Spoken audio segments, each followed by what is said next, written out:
Welcome to BusyBooks. In this video, we will show you how to create a ledger.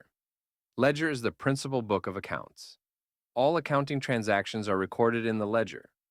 Every ledger has a parent group. How to create a new ledger.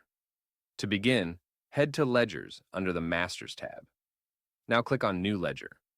Enter the necessary details, including ledger name and parent group. Now to save the ledger, click on Save Changes. Your ledger is now created. How to edit or delete a ledger. Now to edit the ledger, go to Ledgers. Choose the ledger that you want to edit. Click on the plus button. Now click on the edit icon. Edit the required details. Click on Save Changes. And now to delete the ledger, click on the delete icon. And you are done. Thank you for watching.